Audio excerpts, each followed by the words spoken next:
ከነብይ ዩጩፋ ጋራ አሁን የመጀመሪያ ሳይሆን ከዚህም በፊት የገጠመው ችግር ስለነበረ እሱንም ማክረን እንዲስተካከልና አገልግሎቱን እንዲቀጥል አድርገን የቆየን ወደ ስድብ ወደ ዛቻ ማን ይነካኛል ማስፈራሪያ ወዮላችሁ አይነት ይሄ እንኳን አንድ ወንጌል ውስጤን ገዝቷል አገልጋይ ነኝ ከምን ለስድብ ምን ማነጋገር ያስፈልጋል እስቲ ንገረኛ እንግዲህ የሚዲያ ሰዎች ንገሩኝና መልሰን እንሳደብ እክድ ሲባል በነገራችን ላይ አሁን ዝግትግት አድርጎ ማቆም አይደለም አሁን ለምሳሌ የዚህ የገንዘብ አካውንት የምናምን ፍሪዝ ያደርጋል ከዚህ ወደዛ የሚሰጠው ማለት ነው አይ ሂሳባቸውን ማንቀሳቀስ ይቸገራሉ የቸርቹ ሂሳብ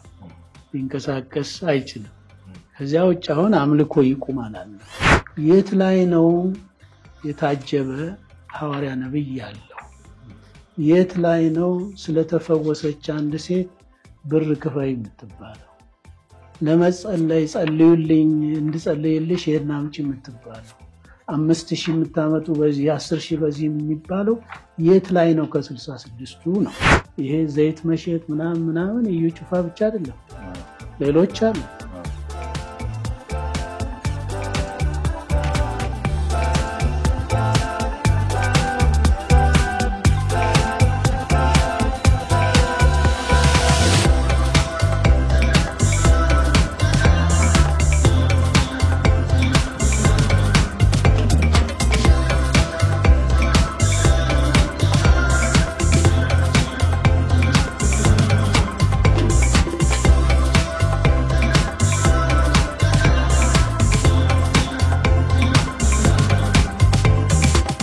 ተናስተልኝ ውድ ተመልካቾቻችን እንደሰምታችኋል እንደምን ከርማችኋል ይህ ሐመር ሚዲያ ነው አሁን የምንገኘው በኢትዮጵያ ወንጌል አማኞች ካውንስል አብያተ ክርስቲያናት ጽፈት ቤት ነው ከጽፈት ቤቱ ዋና ጸሐፊ ጠቅላይ ጸሐፊ ከቄስ ደረጀ ጀንበሩ ጋር እንገኛለን በዚህም በሰሞኑ ካውንስሉ ባወጣው መግለጫ በተለይም ከክራይስት አርሚ ኢንተርናሽናል ጋር በተያዘ የተጣለው እግድ እና ሌሎች ተሳትፎ አስተምሮቶችን አስመልክቶ ጠቅላይ ጸሐፊው ጋር እንግዲህ ቆይታ እናደርጋለን እንድትከታተሉ ጋብዛለን ቄስ ደረጀ ጀንበሩ የኢትዮጵያ ወንጌላውያን አማኞች አብያተ ክርስቲያናት ጠቅላይ ጸሐፊ እንግዲህ ለቃለ መጠይቅ ስለተባበሩን እጅግ በጣም አመሰግናለሁ ወደ ጥያቄያችን እገባለሁ ጥያቄያችንም የኢትዮጵያ ወንጌላውያን አብያተ ክርስቲያናት ካውንስል እንዴት መቼ ተቋቋመ የካውንስሉስ ዓላማ ምንድነው በሚለው እንጀምር ያ በመጀመሪያ ደረጃ ሐመር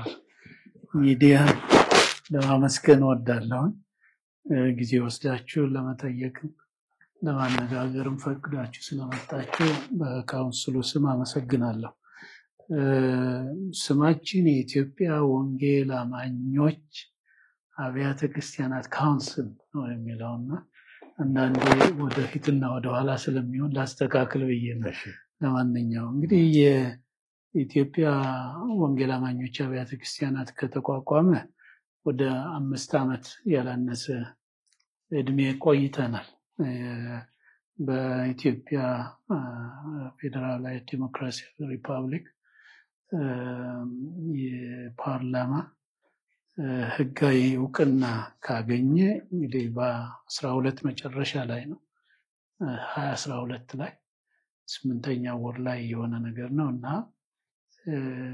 እንግዲህ ከዛ ጊዜ ጀምሮ ህጋዊነቱን ጠብቆ ስራውን እየሰራ የሚገኝ ነው ዓላማው እኔ ከንቱኑ ብናገር ባጭሩ ሰመራይዝ የተደረጉትን ተልኳችን ምንድነው የሚለው ላይ ብናገር ዓላማውን ይናገራል ብያስባለሁ የመጀመሪያው ነገር ቤተ እምነቶች ሚኒስትሪዎች ህብረቶች እና ሌሎች ተመሳሳይ ዓላማ የተቋቋሙ አካላት የታላቁ ተልኮ ግብ ማሳካት እንዲችሉ ማገዝ መርዳት የካውንስሉ ዓላማ ለአባላቱ እገዛ ያደርጋል የወንጌል አገልግሎቱ በተሳለጠ እና በመልካም ሁኔታ እንዲካሄድ አጋዥ ጉልበት ተጨማሪ ጉልበት ሆኖ ነው የሚቆመው በሁለተኛ ደረጃ የወንጌል አማኞች የጋራ ችግሮች ጥያቄዎች በየወቅቱ ሊያጋጥሙ የሚችሉ ተግዳሮቶች አዎንታዊ ምላሽ እንዲያገኙ የጋራ ድምፅ ሆኖ ያገለግላል። ይሄ ሌላውን የጋራ ድምፅ ሆኖ ችግሮቻቸው እንዲፈቱ የሚያገለግል ተቋም ነው። እንደዚሁም ደግሞ በሀገር ሰላም ጋር ምዕመናንን በማስተባበር አብያተ ክርስቲያናትን በማስተባበር ሰው ሰራሽም ይሁን የተፈጥሮ ችግር ሲፈጠር ህዝቡን አስተባብሮ ለሰላም የሚሰራ ህዝቡንም ደግሞ የሚደግፍ ሆኖ እንዲቆም በአንድነት የተሻለ ስራ መስራት እንዲቻል የሚያስተባብር ኃላፊነት የተሰጠው ተቋም ነው። በአራተኛ ደረጃ የአባላቱን የእርስ በርስ ግንኙነት ማጠናከር፣ መልካም ምሳሌነታቸው ጎልቶ እንዲወጣ ማድረግ የመሳሰሉትን የሚያቅፍ ነው። ይሄ ደግሞ በአገር ውስጥም በውጭ ሀገርም የሚያጠቃልል ነው አዋጁ እንደዚያ ስለሚል እና ይሄ ባጭሩ ይሄንን ነው የሚመስለው። ጥሩ ነው። እንግዲህ ካውንስሉ ከተቋቋመ ኦልሞስት ወደ 6 ዓመት ሊሆነው። እስቲ ምን ስራዎችን ሰርቷል? ጎላሉት እንግዲህ አሁን መቼስ ቀድመህ ነግረኝ ነግርህ ነበረ። ብዙ ነገር ምንድን ነው፣ አንደኛ አዲስ ተቋም ነው። ማደራጀት ቀላል ነገር አይደለም። አዲስን ተቋም ህይወት ያለው የሚታይ የሚደሰስ አድርጎ ለማቆም ከፍተኛ ስራ የሚወስደው ይሄ መስራታችን ነው። በእነዚህ አጭር ዓመታት ውስጥ በአገር ውስጥ ከ250 በላይ ቢሮዎችን ከፍቶ እየተንቀሳቀሰ ያለ ነው። በየክልሎች በየዞኑ ወደ ታች አደረጃጀቱን፣ ምክንያቱም ችግሮችን በቅርብ ለመረዳትም በቅርቡም ለመፍታት እንዲቻል መዋቅር ዘርግቶ እየሰራ ነው ያለ። ይሄ ብቻ አይደለም። በዓለም አቀፍ በዚህ በደቡብ አፍሪካ፣ በአረብ መሬት ሀገሮች ግብፅንም ጨምሮ ባህሬን የመሳሰሉ ሀገሮችን እንደዚሁ ካናዳ፣ አሁን ደግሞ በቅርብ ጊዜ በአውሮፓም በአሜሪካም ቢሮዎችን ከፍቶ ምዕመናን በያሉበት ለወንጌል አገልግሎት እንዲተባበሩ እንዲተጋገዙ እያደረገ የማደራጀት ስራ ነው የሰራው። ከዚያ ውጪ ቅድም እንዳልኩት የአባላቱ መብት እንዲጠበቅ የሚዳሰሱ የሚጨበጡ ስራዎችን ሰርቷል። ለምሳሌ በደርግ መንግስት ጊዜ ተወርሰውባቸው ሳይመለሱ እስካሁን ድረስ ተይዘው ያሉ በአግባቡ ህጉን ጠብቆ መልስ እንዲያገኙ ተደርጎ አሁን ያፈጻጸም ነገር ላይ ነው የደረስነው እና እነዚህ ታሪካዊ ስራ ነው ይሄ በዚህ በኩል ስናየውና ይህንን ሰርቷል። ከውጭም ከሀገር ውስጥም ታላላቅ ድርጅቶች ጋር ራሱን አስተዋውቆ በቅርበት እየሰራ ያለ ተቋም ነው። ባጭሩ አሁን ከመደራጀት ወጥተን በሚገባ ተደራጅተን ስራችንን የተሰጠንን ኃላፊነት በብቃት ለመወጣት እየጣርን ያለ ነው።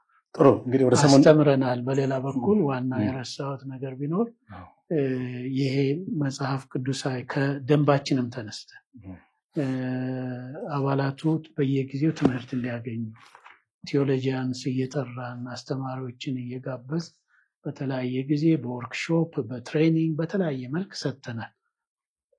ጥሩ እንግዲህ ወደ ሰሞኑ ጉዳይ ንግባና በሰሞኑ በዚህ በክራይስት ኢንተርናሽናል ቸርች ጋር በተያያዘ የተነሱ አንዳንድ እንትኖች አሉ፣ ዝግቦች። ይህም እናንተ በወጣችሁት መግለጫ ቤተክርስቲያኒቷን ማገዳችሁ ነው። ምናልባት እንደው ለተመልካቾችም ለዚህ ለኛ ሚዲያም ከተተው ሰዎች ግልጽ እንዲሆን በቀጥታ ነው እግድ ጣላችሁት? እንዴት ነው? አንዳንድ ፕሮሰሶች የሰማሁት ነገር ደግሞ ስላለ ነው። እንግዲህ አሁን አንዳንድ ሚዲያዎች ሁለቱን እኮ እንትን አድርገው ያቻ ግብ አይነት አድርገው ሲወራ ሰምቻለሁ። ይሄ በመጀመሪያ ደረጃ የተወሰደው እርምጃ ይሄ ትልቅ ተቋም ነው፣ ባይዘው ትልቅ ተቋም ነው። ብዙ ህዝብን የሚወክል 35 ሚሊዮን ያላነሰ ምዕመንን ያቀፉ አብያተ ክርስቲያናትን የያዘ ቅድም እንደተናገርኩት በሀገር ውስጥም በውጭ ሀገርም ተደራጅቶ ያለ ከፍተኛ ደረጃ ላይ የደረሰ ተቋም ነው እና ይሄ ካሉት ስራዎች አንዱ ትንሽ ነገር የተፈጠረ ነው። ቅድም እንዳልኩት በተሰጠን ኃላፊነት መሰረት አማድ አስተምሮች የምንላቸው አሉ። እነዚህ አማድ አስተምሮች ምን ናቸው፣ ምን ማለታችን ነው ብለን አባላቱ ከተቋቋምንበት ጊዜ ጀምሮ እየተደራጀን ኢኳሊ ትምህርቶችን ስንሰጥ ቆየን። በወርክሾፕም በትሬኒንግ መልክ ብቻ ሳይሆን በሚዲያ ተደጋጋሚ የተለያዩ ሰዎች እንዲያስተምሩ እንዲያቋቸው ኢንተርናላይዝ እንዲያደርጉ ለማድረግ ጥረት አድርገናል። ከዚያም ውጪ አንዳንድ እንግዲህ ይሄ ከመጽሐፍ ቅዱስ ወጣ ያለ አስተምሮ አሁን ካውንስሉ ከተቋቋመ ወዲህ የመጣ ጉዳይ አይደለም። አንዳንዱ የኛ 5 እና 6 ዓመት ምንበለው እንደው ያ የምስረታውን ጊዜም ጨምረን ወደዚያ የምንወስደው ችግር የለም። ነገር ግን በዚህ ጊዜ ውስጥ ሳይሆን ከዚያ በፊት የነበሩ ከመንግስት ህጋዊ ፈቃድ አግኝተው ይሰሩ የነበሩ 20 እና 25 30 ዓመት በላይ ያላቸው ናቸው። እነዚህ አሁን ችግር አለ ተብሎ የሚወራው እነሱን በተሰጠን ህግ መሰረት አዋጅ መሰረት መንግስት የሰጣቸውን መሰረት አድርገን ያንን ዶክመንት ተቀብለን የኛን ሲስማሙ ሲፈቅዱ ቦርዳቸውን አስወስነው የካውንስሉ አባል መሆን እንፈልጋለን። መተዳደሪያ ደንቡንም አይተናል፣ እንቀበላለን፣ እናከብራለን። ስነምግባር ደንቡንም እንደዚሁ እናደርጋለን በሚል የቃል ኪዳን ሰነድ የምንለው አለ። ሰርቲፊኬት አባልነት ማስረጃ ከመስጠታችን በፊት ሁሉም የሚፈርሙ ያን ፈርመው ነው አባል የሆኑት እና ፈርመው አባልም ቢሆኑ አንብበናል ቢሉም ማወቅ መረዳት ስለሚያስፈልግ ስልጠናዎቹ በየጊዜው ሲሰጡ ቆይተዋል። ይሄ አንድ ነገር ሆኖ በሌላ በኩል ደግሞ አንዳንድ ቸርች ልበለው ወይም አገልጋዮች ልበለው ራሱ ችግር አለው።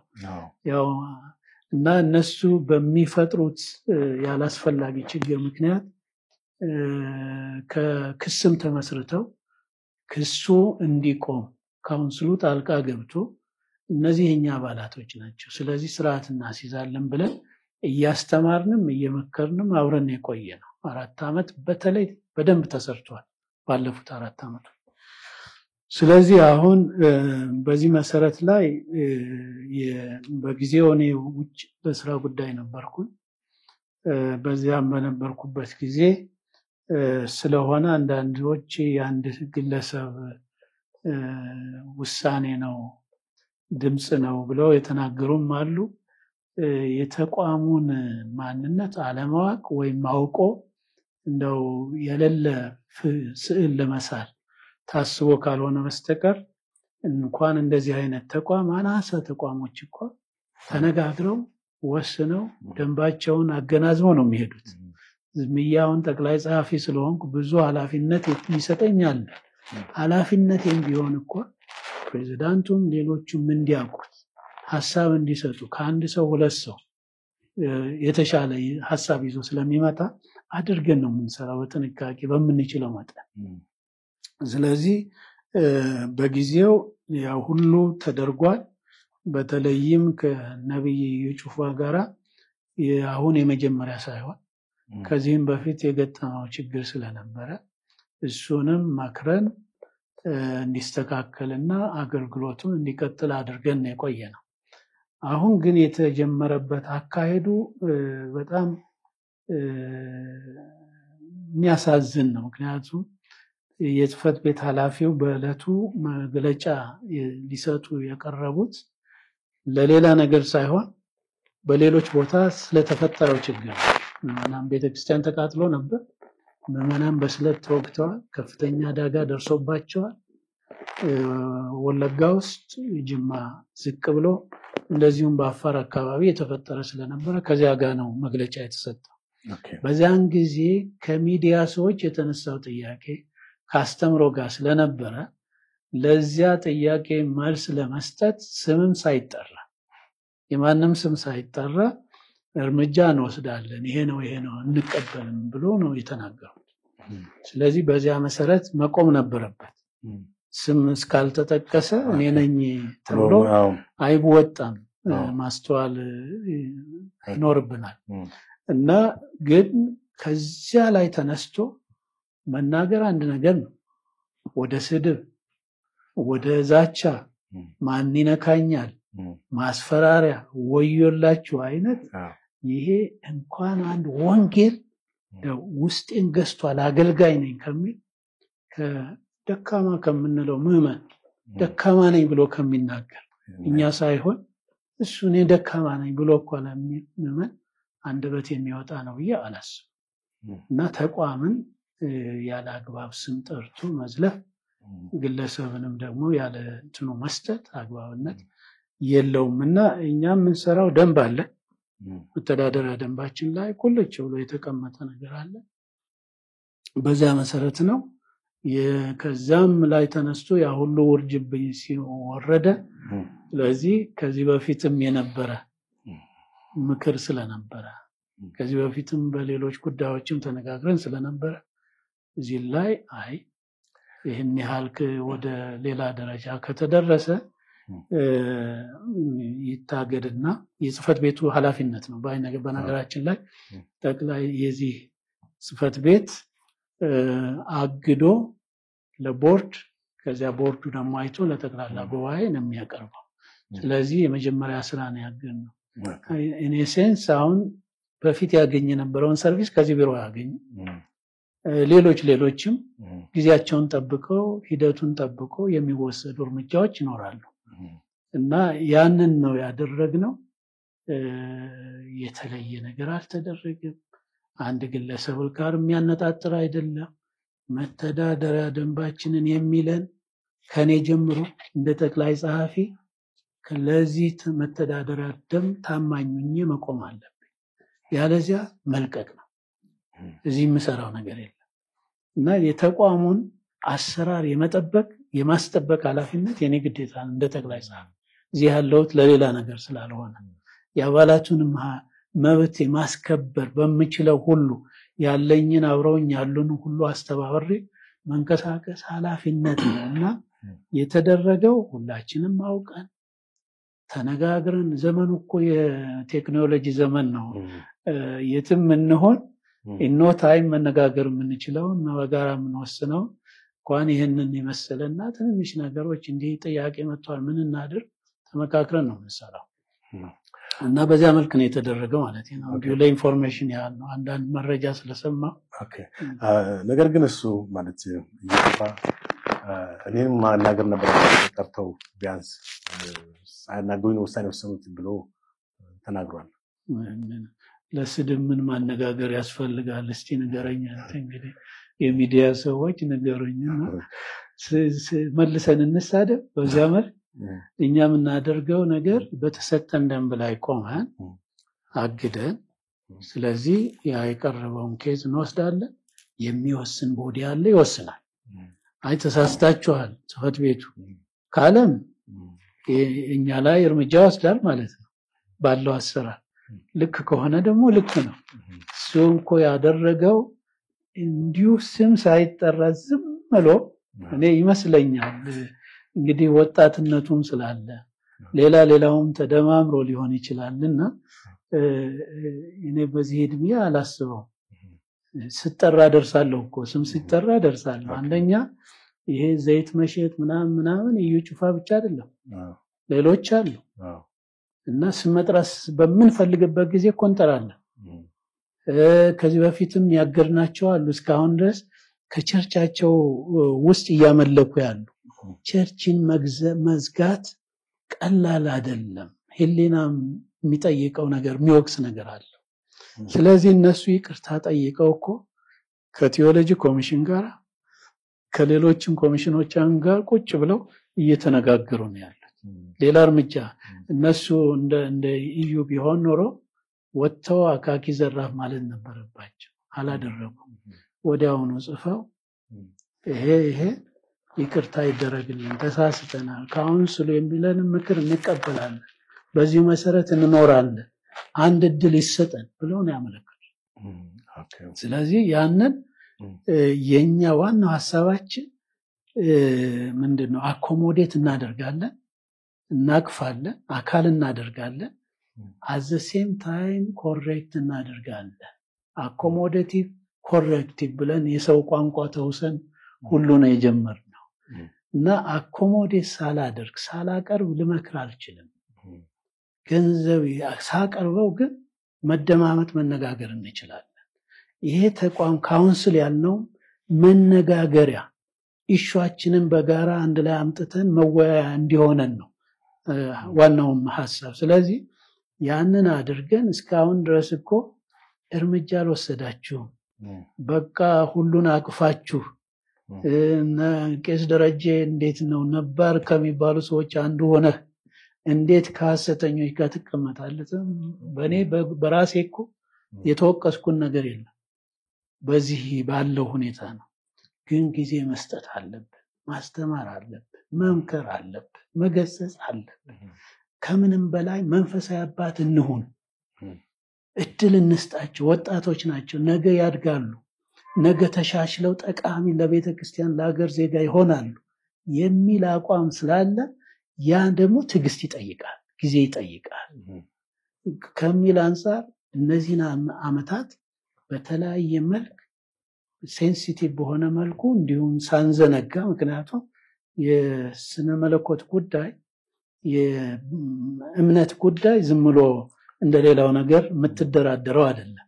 እኔ እንዲህ ላድርግ አንተ እንዲህ ላድርግ፣ እኔ የሚገባኝ ይሄ ነው ካልኩ ያ ነው፣ እዚያ ላይ ነው የምቆመው። እምነትን የሚለየው ከሌላው ነገር ይሄ ነውና ይሄ ሁሉ ዓመት ስንሰራ ቆይተናል። ዛሬ እንደ አዲስ ለምንድን ነው ካላነጋገራችሁኝ የሚባለው? ስለዚህ አሁን ሲጠራ ጠብቆ ስሙ ሲጠራ መጥቶ ማነጋገር ይኖርበታል።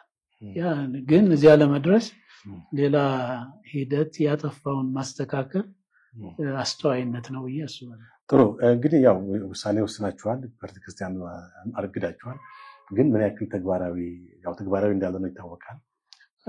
በሂደት የሚወከናወን ነገር አለ ወይ? እንዴት ነው? እክድ ሲባል በነገራችን ላይ አሁን ዝግትግት አድርጎ ማቆም አይደለም። አሁን ለምሳሌ የዚህ የገንዘብ አካውንት የምናምን ፍሪዝ ያደርጋል። ከዚህ ወደዛ የሚሰጠው ማለት ነው። አይ ሂሳባቸውን ማንቀሳቀስ ይቸገራሉ። የቸርቹ ሂሳብ ሊንቀሳቀስ አይችልም። ከዚያ ውጭ አሁን አምልኮ ይቁማል አለ አግደናል። እኔስ በቤተ አታምልክ በቸርቹ አታምልኩ አላል። ያማ ጠቅላላ ጉባኤ ሲወስን አውቶማቲካሊ የኛ የምናደርገው አታምልኩም አይደለም፣ የሰጠሁትን ፈቃድ ሰርዣለሁ ነው። ፈቃዱ ሲሰረዝ ደግሞ ህገወጥ ይሆናል። ስለዚህ የሚዘጋ አካል ወይም ሌላ ተቀጣይ እርምጃ የሚወስደው አካል ይወስዳል ማለት ነው እንጂ እኛ ፖሊስ የለንም፣ ሌላ የምናስርበት እስር ቤት የለንም። እሱ አይደለም አንዳንዱ ግንዛቤ እንደው ምንድነው ጥርሳ ወጣ ካውንስሉ ምናምን ይላል። ነው እኛ መንፈሳዊ ተቋም ነው። ይሄ መንፈሳዊ ተቋም የራሱ አሰራር ዘርግቷል። ገና 20 ሲባል ጀምረን ያስቀምጥነው ያን ተከትለን እንሄዳለን። አንዳንድ አደባባይ ለጊዜው ይሄ ይሆናል የምንለው ማለት አልችልም፣ ምክንያት ቦርዱ ላይ ቀርቦ መወሰን አለበት። ስለዚህ ያ ሲሆን ደግሞ እያሳወቅን ነው የምንሄደው። በድብቅ የሚሰራ የለም። አደባባይ የወጣ ጉዳይ አደባባይ ህዝብ የሚያውቀው መልክ ነው የሚደረገው። ጥሩ የሐዋሳ መስተዳድር በዚህ ላይ መግለጫ ሰጥቷል። ጉዳዩ ካውንስሉ ሳይሆን የኛ ጉዳይ ነው በሚል እሱን እንግዲህ እኔ አልሰማሁኝም። የኛ ጉዳይ ነው ሊሉም አንደኛ መንግስት በዚህ ሊገባም አይችልም። እነሱ መንግስታዊ ተቋማት ናቸው፣ የፈለጉትን ማጀብ ይችላሉ። እኛ አሁን እየተነጋገርን ያለው ከመንግስት ተቋም ጋር ሳይሆን ከራሳችን አባል ጋር። ምክንያቱም ይሄ ደንባችን ሀብለን ስንጀምር ስንመሰርት ተግባብተን የተፈራረምነው ሰነድ ውጪ ይሄድክ ነው ተመለስ ነው እና የክልሉ መንግስት ደግሞ ሌላ አለኝ ካለ ያን በቀጣይ የምንነጋገርበት ነው የሚሆነው። አንድ ግልጽ መሆን ያለበት በኢትዮጵያ ወንጌል አማኞች አብያተ ክርስቲያናት ካውንስል ሌላ አካል ገብቶ እንዲህ አድርግልኝ አይችልም። እኛን የሚያዝዘን የምንታዘዘው የምንገዛለት ደንባችን መመሪያችን። ጥሩ እንግዲህ አሁን ግልጽ እንደገባኝ ምንድነው አንደኛ በዚህ በሐሰት አስተምሮ ነው፣ ሁለተኛ ደግሞ በተለያየ ክልሎች ሲገቡ ከተሞች ሲገቡ የሚካሄድላቸው በጣም በጣም ከባድ አቀባበል ልክ አንድ የሀገር መሪ ያክል ነው እና እስቲ ሁለቱን እንዴት ያስቀምጣል? እንግዲህ አሁን አንደኛ ነገር ለምሳሌ ይሄ ታጅቦ መግባት፣ ዘይት መሸጥ፣ ውሃ መሸጥ፣ ምናምን መሸጥ የሚባለው ነገር የስህተት አስተምሮ መገለጫው ነው እንጂ ዋናው አይደለም። ዋናው እኮ ከቃሉ መውጣታችን ነው። ከቃሉ ስንወጣ መታጀብ ፈለግ፣ ከቃሉ ስንወጣ መሸጥ ጀመር፣ ንግድ መነገድ ጀመር እና ዋናው ከወንጌሉ እውነት ወጥተናል ነው። ወደዚያ ተመለሱ። መጽሐፍ ቅዱስ ለምሳሌ ምንድነው እዚህ አማድ አስተምሮ ከምንለው አንዱ ምንድነው የመጀመሪያ እንትኗን ብናያት ለናንተም ለአድማጮችም ጥሩ ይሆናል ብዬ አስባለሁና ምንድነው የሚለው መጽሐፍ ቅዱስ የእግዚአብሔር ቃል እንደሆነ እናምናለን ነው። መጀመሪያው አረፍተነ ካውንስሉ 66ቱን የብሉይና የሐዲስ ኪዳን መጽሐፍት የያዘው መጽሐፍ ቅዱስ የእግዚአብሔር እስትንፋሳዊ ቃል ያማኞች የእምነታቸውና የምግባራቸው ዋና መመሪያ ያማኞች የእምነታቸው ያገልጋዮች ብቻ አይደል ያማኞች የእምነታቸው የምግባራቸው ዋና መመሪያና የመጨረሻ ባለስልጣን እንዲሁም ማዕከል እንደሆነ እናምናለን። ይሄን ሁላችንም ተቀብለናል። ባለስልጣኑ በእኛ ላይ መጽሐፍ ቅዱስ 66ቱ እነዚህ ባለስልጣን ከሆኑ የት ላይ ነው የታጀበ ሐዋርያ ነብይ ያለው? የት ላይ ነው ስለተፈወሰች አንድ ሴት ብር ክፈይ የምትባለው? ለመጸለይ ጸልዩልኝ እንድጸልይልሽ ይሄን አምጪ የምትባለው? 5000 የምታመጡ በዚህ 10000 በዚህ የሚባለው የት ላይ ነው? ከ66ቱ ነው።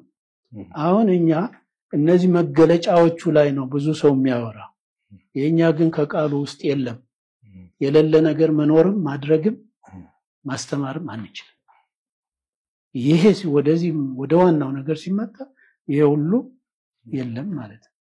እና አንዳንድ ጊዜ መገለጫውን ነገር እንይዝና ዋናውን ነገር እንላካ። አስተምሮ ስተት አለው ነው። ካስተምሮ ነው ውጤቱ ያስተምሮ ውጤት ይሄንን ይዞ መጣ።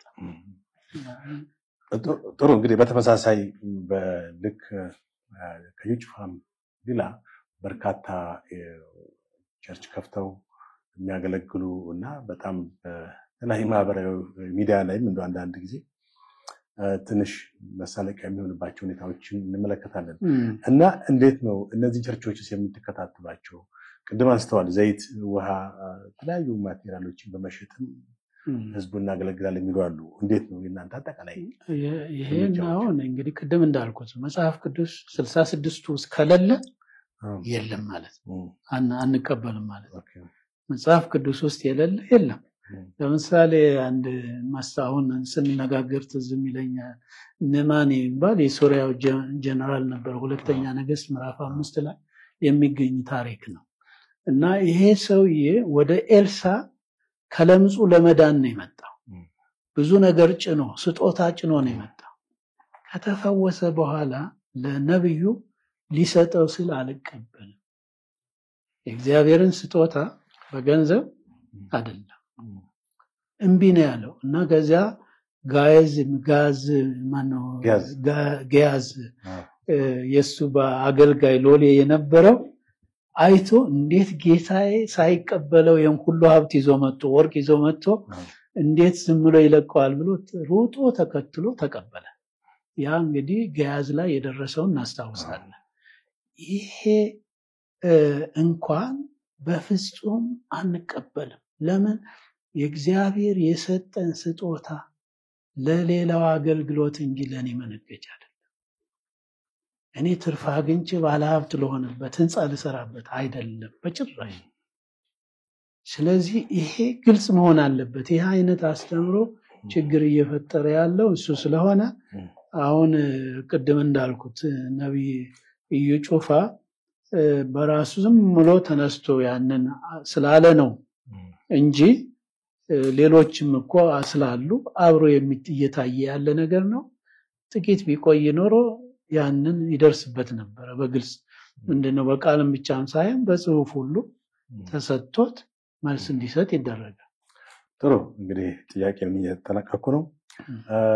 በአሁኑ ጊዜ ማለት በጣም በነዚህ በተለያዩ ቦታዎች በሚከፈቱ ቸርቾች መጋቢ፣ ሐዋርያ፣ ነቢይ በሚል ያው ብዙዎች ይጠራሉ። በተለይ ነቢይ በሚለው በሚጠሩት ላይ ብዙ ጊዜ አንዳንድ የሚተላለፉ መልእክቶችም ድርጊቶችም ሁሉ ትልቅ የመነጋገሪያ አጀንዳ የሚሆኑበት ሁኔታ አለ። ያው ገሌ ተብሎ ስማቸው ጎልቶ ይጠቀሳል። እነዚህ ሰዎች ፎሎ የምታደርጉት የነቢይ አሰጣጥስ ምንድነው? ቅድም በሌላ መልኩ የመለስኩ አርጌን የወሰድኩት እና ለዚህ ነው የዘለልኩት። ምንድነው እነዚህ ነቢይ ሐዋርያ ምናምን የተባለው ካውንስል ከመምጣቱ በፊት የነበሩ ናቸው። ኦሬዲ እኛ ወረስን እንጂ የችግሩ እንትን እኛ ከመጣን ወዲህ የሆነ ነገር አይደለም። ስለዚህ ነቢይም ሐዋርያም አንዳንዱ ራሱን ብሎ ከሆነ ወይም በቤተክርስቲያን አንዳንድ ቤተክርስቲያን በወንጌላውያንም ውስጥ ነቢይ ሐዋርያ የሚባለውን የማይቀበሉ አሉ። ማለት በዚህ ታይትል ሆኖ ሊያገለግል አይችልም። ጸጋው አለ፣ ነገር ግን መጠሪያ ሊሆን አይችልም። አንዳንዶች ደግሞ ይህንን የሚቀበሉ አሉ። እነሱ በቤተክርስቲያናቸው ያንን ኃላፊነት ይሰጣሉ። የሰጠችው ቤተክርስቲያን ኃላፊ ትሆናለች። ነብይ ስትለኝ እኔ ያንን ያለችን ቤተክርስቲያን ኃላፊነት ወስዳ ማለት ነው። አሰራሯ ውስጥ ደንቧ ውስጥ አለ ማለት ነው። ነገር ግን አንዳንዶቹ እንዲህ አይነት መንገድ አዲሶችም ከመሆናቸው የተነሳ የዚህ አይነት አሰራር አልነበራቸውም። ያው እንግዲህ በፈለጉት መንገድ ጸጋችን ነው ብለው በዚያ ተገልጠዋል። አሁን ካውንስሉ እያደረገ ወደ ኋላ ሄዶ ማነው ያቀሰሰህ፣ ማነው ዲያቆን ያለ ቄስ ያለ የሚለው ስራ አይደለም። እሺ ነብይ ነኝ አልክ፣ የነብይ ህይወት ይኑርህ፣ የሐዋርያ ነብይ ህይወት ይኑርህ፣ አስተምሮ እንደሱ ይሁን። ይሄ ካልሆነ ከመጽሐፍ ቅዱስ እውነት ውጭ ትሆናለህ ነው የኛ እንትናችን። ይሄን ደግሞ ሆኖ ብቻ ሳይሆን እንዴት ነው የሚሆነው? ክርስትናን እንዴት ነው የምንኖረው? እኔ ቄስ ስለተባልኩ እኮ ቄስ ነኝ ማለት አይደለም። አንድ ቄስ አሁን ቄስ ሲባል የኔ በቤተክርስቲያኔ ቄስ ብላ ያን ኃላፊነት ሲሰጥ ቀድሞ የሚታይ ብዙ ነገር አለ። ህይወቴ ይታያል፣ ጋብቻል ፈጽሟል ወይ፣ ትምህርት ደረጃው ምን ይመስላል፣ ቴዎሎጂ እስከምን አጠና፣ ይሄ የሚባል ነገር ሁሉ ሲሟላ ደረጃ አለው። እስከ ቤተክርስቲያን ደረጃ መጥቶ የሚሆን ነገር ነው እና ቄስ ተብስባል የስልጣን እንትን አይደለም፣ መጠሪያ አይደለም። አገልጋይነቴ ሰዎች አገልጋይ ነው የቅስና አገልግሎት የሚሰጥ ነው ብለው እንዲያውቁ መለያ ነው እንጂ ቄስ ነኝ ብዬ የፊት ወንበር የምጠይቅበት አይደለም። አንድ ይሄን ቄስም ብቻ ሳይሆን ነብይ ሐዋርያ የሚበሉ አገልጋይ መጽሐፍ ቅዱስ በደንብ አገልጋይ ሎሌ እንደውም የሚለው ሎሌ ሐዋርያ ጳውሎስ እኔ ክርስቶስ ኢየሱስ ሎሌ ነኝ አያፍርም፣ አይሸማቀቅም። እኔ ራሴ የክርስቶስ ኢየሱስ ሎሌ ነኝ ማለት ወደኋላ ነኛ። ግን በትክክል ሆኖ መገኘት ይጠበቅብኝ። ያን ወጣቶቻችን መሆን አለባቸው። ይሄ መለኮታዊ ኃላፊነት ነው። እንኳን መለኮታዊ አደራ ኃላፊነት ምክንያት ያገኘን ይቅርና አንድ ቦታ ላይ እኮ ትንሽ ሹመት ቢሰጠን ያንን መኖር አለብን። ስርዓቱን አክብረን መመላለስ አለብን። ክርስትና የሚወራ ብቻ አይደለም፣ የሚኖር ነው። መኖር አለብን። ካልኖር ነው አንናገር፣ ካልኖር ነው አናስተምር፣ ካልኖር ነው ነን ብለን በየአደባባችን አንፎክር። ክርስትና የተለየ ህይወት በክርስቶስ ኢየሱስ ውስጥ ነው። ስድብ የለም። ሲመቱት አንዱ ጉንጭህን ቢሰጥ ሌላውን ስጥ አይደለም ይላል። ስለዚህ ይሄንን ህይወት መኖር አለብን። ካውንስሉ ግን አንድ ያስተምራል፣ እንዲህ አይነት ችግር ያለባቸውን ሌሎችም ጋር አሰባስቦ ያስተምራል። አንዳንዴ ደግሞ ለይተን ነጥለን መክረናል። ይሄንን አቁሙ ብለናቸው ከዚህ በኋላ እኔ ገስታውስ እንትን አልሰራም፣ ከዚህ በኋላ ዘይት አልሸጥም፣ ከዚህ በኋላ ውሃ አልሸጥም ብለው ቃል ገብተው ይሄዱ አሉ። እነሱን በቅርብ እንከታተላለን ባሉት እየኖሩ ነው ወይ የሚለው። ስለዚህ አሁን የኛ የማስተማር ስራ ነው። ቅድም ብያለሁ እኔ እዚህ ወንበር ላይ ሲቀመጥ ነባሩንም አዲሱንም ላገለግል ነው እዚህ የተቀመጥኩት። ለሁሉም ደግሞ አባት መሆን መቻል አለብኝ። ለአንዱ ሌላ ለዚያ ሌላ መሆን አልችልም። ስለዚህ አንዳንድ ቦታ እንደውም ከነባሮች አገልጋዮችም ውስጥ እኮ በዚህ የሚፈረጁ አሉ። ነባር ከምንባለው ቸርቾች ውስጥ አንዳንድ አገልጋዮቻችን ከዚህ ከሌሎችም ያልተለየ ስራ የሚሰሩ አሉ። እነሱ ሁሉ ነው የሚመለከተው። ለምንድን ነው እዩ የራሱ ብቻ አድርጎ የተነሳው? የአንድ ግለሰብ ጉዳይ አይደለም። ስለዚህ እንከታተላለን ባይዘው ሚዲያው አንዱ እንትን ነው እንግዲህ አንዳንዴ እየተቆራረጠም ስለሚቀርብ የራሱ ችግር ቢኖረው አልፎ አልፎ ሰዎችን እንልካለን ቁጭ ብለው እንዲያዩ እንዲሰሙ ሰምተው እንዲመጡ ያደረግንበትም ጊዜ አለ። እውነት ተሻሽለዋል ወይ እውነት እንዳሉት ነው ወይ ያልነው። በነገራችን ላይ የተሻሻሉ ለውጥ የምናይባቸው አሉ እነሱን እናከብራለን። ይቅርታም እንኳን ሲጠይቁ ተሸማቀው አይደል በድፍረት መጥተው በቃ በድያለሁ እግር ላይ ነው የሚወድቁት። እኛ ምን ፈልገው ይሄን ነው እንጂ እነዚህን ልጆች አደባባይ እንተና እንዲህ አለ ምናምን ለማለት እኮ ለማዋረድ ዝቅ ለማድረግ ነው። እኔ እንዳው ይቅርታ ለሚጠይቁ ሰዎች ያለኝ አክብሮት ያለኝ ነገር የተለየ ነው። ምክንያቱም የትልቅነት መመዘኛ ሲሳሳቱ ተሳሳትኩ ማለት ነው። ምክንያቱም ሰውነን ሳንሳሳት መኖር አንችልም። እንሳሳታለን።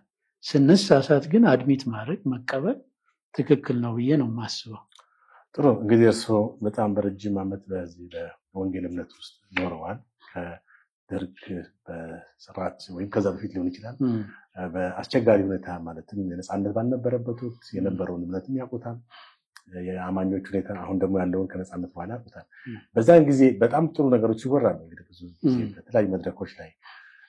አሁን ደግሞ ያለው ነገር ያውቁታል። እንዴት ነው ማለት ሲያነጻጽሩት ማለት አሁን በጣም በተለያዩ አብያተ ክርስቲያን የሚታዩት በጣም ጩኸት የበዛባቸው አምልኮቶች፣ አንዳንድ ጊዜ ግርግርና ጓጓታ ብቻ ነገሮች እንዴት ታዩታላችሁ? እንግዲህ በፊት ይመስለኛል ችግር ጠንካራ ያደርጋል። እኔ አሁን ላይ ቆሜ ያኔ የነበረኝን ሳስበው እደነቃለሁ። ድፍረቱም ለምኑም ጉዳይ አልነበረም። ከሁሉም በላይ አብዮቱ ሲባል ከሁሉም በላይ ኢየሱስ ነው ለኛ። ያ የሚያመጣው ጣጣ ቀላል አልነበረም እና በዚያ ሁሉ ጠንካራ ሆኖ ያለፍነው እግዚአብሔር ስለረዳ ስላስቻለን። ችግር ጠንካራ ያደርጋል፣ ጥንቁቅ ያደርጋል ብዬ አምናለሁ። እኔ ጥንቃቄን በብዛት የተማርኩት በዚያ በችግሩ ጊዜ ውስጥ ነው ብዬ ነው የማስበው በህይወት የተሰራንበት። ስለዚህ ያኔ የእርስ በርስ የነበረው የእርስ በርስ ፍቅር የውጭ ተጽዕኖ ስላለ ማሳደዱ ስላለ ይሄ ውስጥ ያለው የግንኙነት ጠንካራ ነው። አሁንም ተገናኝተን ማንጠጋገብበት ጊዜ ነበር ነው። ስለዚህ ያ ጊዜ የተለየ ነው። አሁን ላይ ደግሞ ነፃነት ሲመጣ ነፃነቱን እንዴት ነው የምንጠቀምበት? የተዘጋጀ በእውቀት የተገነባ አእምሮ ከሌለ ሚስዩዝ እናደርገዋል። አሁን ብዙ ነገር ኢትዮጵያ ውስጥ የዚህ መንፈሳዊም ብቻ አይደለም እየተናገርኩ ያለው በፖለቲካውም በሉት በዚህ በቲክቶክ በማህበራዊ ሚዲያ ነፃነቱ ሲለቀቅ ነፃነት ማለት ሌላውን እንደፈለጉ ለመዝለፍ ነው ወይ? ሌላውን እንደፈለጉ ለማጣጣል ነው ወይ? ነፃነት እኮ የሌላውን አክብሬ የኔም እንዲከበር ማድረግ፣ ሌላውን ተቀብዬ እኔን እንዲቀበሉኝ ማድረግ። አሁን ከዚህ በፊት ይሄ መጤ ሃይማኖት ምናምን የሚባል ነበር። በዚያ ውስጥ እኮ ኖረናል እኛ ባናቀውም። አሁን ለምን ከአሜሪካ እንትን ጋር ሲያያይዙት እንደነበር አሁን እንደው አይመጣልኝም ከየት እንዳመጡት። እና እምነት ከሆነ ሁሉም የመጣ ነው፣ እዚህ የበቀለ የለም።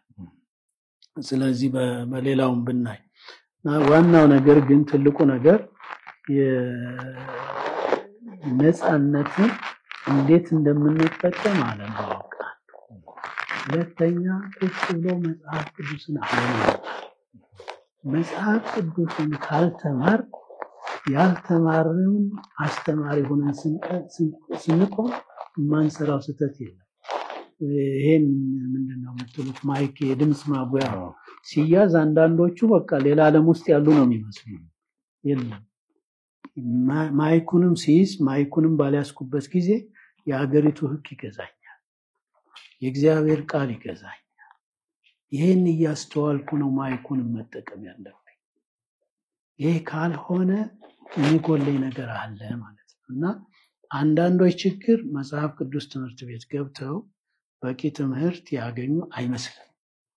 ስለዚህ አንብቤ ይሄንን እኮ በፈለኩት ልተረጉመው እችላለሁ። አሁን ለምሳሌ የኛ የካውንስሉ የጋራ እሴቶች ከምንላቸው አንዱ አገልጋይ መሪነት። አገልጋይ መሪነት ምን ማለት ነው? ሌሎች የሚያገለግሉኝ ሳይሆን እኔም አገለግላቸው። እኔ ነኝ አገልጋዩ። መሪ ነኝ ግን ምንድነኝ? እነሱን አገለግላለሁ። ህዝብን ሲያዝን ማጽናናቱ በቃሉ ሲቸገሩ ደርሶ መደገፉ፣ ይሄን አገልጋይ መሆን እንጂ ሹመኛ አይደለም። በእግዚአብሔር ህዝብ ላይ ማናችንም አልተሾመም። የእግዚአብሔር ህዝብ የእግዚአብሔር ነው። ባለቤቱ ራሱ እግዚአብሔር ነው። ሌሎቻችን ከሱ ጊዜ ሰጥቶን እድል ሰጥቶን ቦታ ሰጥቶን ይሄን አድርጉ ብሎ ያሰማራን አገልጋዮች እና አገልጋይ መሪነትን በጥሬው ወስጄ በሌላ መልክ ልገልጸው ይችላል። ግን ቁጭ ብሎ ምን ማለታችን ነው? አገልጋይ መሪ ስንል ምን ማለታችን? እንዴት ነው? የጋራ ግንዛቤያችን ምን ይመስላልና ነፃነቱን መጠቀም እንደው ድፍረት እንዳይሆንን ብኝ እንጂ በአግባቡ መጠቀም መማር ይኖርብናል። ምናልባት እንግዲህ እዩ ጩፋ ከዚህ በኋላ በይቅርታ የመመለስ ሁኔታ ልክ ቅድም እንደጠቀሷቸው አገልጋዮች መጥተው እናንተ ጋር ይቅርታ እንደጠየቁ እንደዛ ቢያደርግ እናንተ እንዴት ነው ምላሻችሁ? እኛ ምን ችግር አሁንም እኮ እንደዚህም ሆኖ መቼም ሁልጊዜ ልጅ እኮ አንዳንዱ ልጅ በጣም ያስቸግራል፣ አንዳንዱ ደግሞ በቃ ታዛዥ ነው፣ ሰላም ነው። ስለሚያስቸግርህ ልጄ ብለህ አይደለም ብለህ ቆርጠህ አትጥለው። የኛ ድላችን የዚህ ካውንስል ስኬት የምለው እኮ በአገልግሎታችን በኃላፊነታችን ስኬታችን ብለን ከምንቆጥረው የተሳሳቱ ሲመለሱ፣ የተሳሳቱ በዚያው ሲጠፉማ ድል አይደለም እኮ። ምንድነው ስኬቱ? የተሳሳተ ተሳስቻለሁ ብሎ ሲመለስ ያ ትልቅ ስኬታችን ነው። ስለዚህ እኛ የምንፈልገው ሌላ ለግላችን አለ፣ ለሌላውም ማስተማር እንዲሆን እሱም እንዲማር ሁላችንም እንድንማርበት ይቅርታ መጠየቅ የክርስትና ትልቁ ነገር ነው። መሰረታዊ ነው። ይቅር የበደሏችሁን ተበድያለሁም ቢል ይቅር ማለት እና ይቅርታ መጠየቅ ነውር አይደለም፣ ድል ነው። አሸናፊነቱን የሚያውጅበት መንገድ ስለሆነ በካውንስሉ በኩል የምንፈልገው ሌላ ነገር የለም። ጥሩ። እንግዲህ በፊታችን እሑድ የጌታችን የመድኃኒታችን ኢየሱስ ክርስቶስ የትንሣኤ በዓል በመላ ኢትዮጵያ ይከበራል። እንግዲህ እናንተ ለወንጌል አማኞች ጨምሮ ለሌሎች የክርስትና እምነት ተከታዮችም ምን መልእክት ያስተላልፋሉ? ያ እንግዲህ ባለፈውም ተናግሬያለሁ። በሚዲያዎች መጥተው ነበር፣ እናንተ አልሰማችሁም መሰለኝና መልእክት አስተላልፈናል፣ ይቀርባል። በፊታችን ትንሣኤ ክርስትናን በጣም ልዩ ከሚያደርጉት አንዱ የክርስቶስ ኢየሱስ ትንሣኤ፣ ሞቶ የቀረ ሳይሆን ሞትን ድል አድርጎ የተነሳ ጌታ አምላክ ነው የምናመልከው። ስለዚህ ይህንን የምናመልክ ሰዎች በተቻለ መጠን ሌሎችንም እያሰብ ደካሞችን እያሰብ ያለንን እያካፈልን ቢሆን ትልቅ ነገር ነው የሚሆነው ለማለት እፈልጋለሁ። ምክንያቱም ለክርስቶስ ኢየሱስ ራሱን ነው የሰጠን፣ ስለኛ ስለ ሰው ልጆች ኃጢአት ነው የሞተው። ስለዚህ እኛም ደግሞ ስለ ሌሎች በምንችለው አቅም መቆምና መሰጠት ይኖርብናል ብዬ አስባለሁ። እንደጋገፍ፣ እንረዳዳ፣ ለሀገራችን ሰላም በአንድነት እንቁም፣ እንመካከር፣ ቆም ብለን እናስብ። በመመካከር ደግሞ የሀገርን ሰላም ማምጣት ይቻላል ብዬ አምናለሁ። እንግዲህ በአጠቃላይ የጌታችን የኢየሱስ ክርስቶስ የትንሣኤ በዓል ለመላው ሕዝባችን በውጭም በሀገር ውስጥ ያሉ ሁሉ የደስታ የፍቅር ይሆንላችሁ ለማለት እወዳለሁ። እግዚአብሔር ይባርካችሁ። በጣም አመሰግናለሁ ቄስ ደረጀ ጀንበሩ፣ እጅግ በጣም አመሰግናለሁ። ውድ ተመልካቾቻችን ከቄስ ደረጀ ጀንበሩ የኢትዮጵያ ወንጌል አማኞች አብያተ ክርስቲያናት ካውንስል ጠቅላይ ጸሐፊ ጋር ባደረግነው ቃለ ምልልስ እጅግ ጠቃሚ መረጃዎች እንዳገኛችሁ ተስፋ አድርጋለሁ። ፕሮግራሙን አዘጋጅ ያቀረብኩላችሁ ጥላሁን አክሊሉ ነኝ። መልካም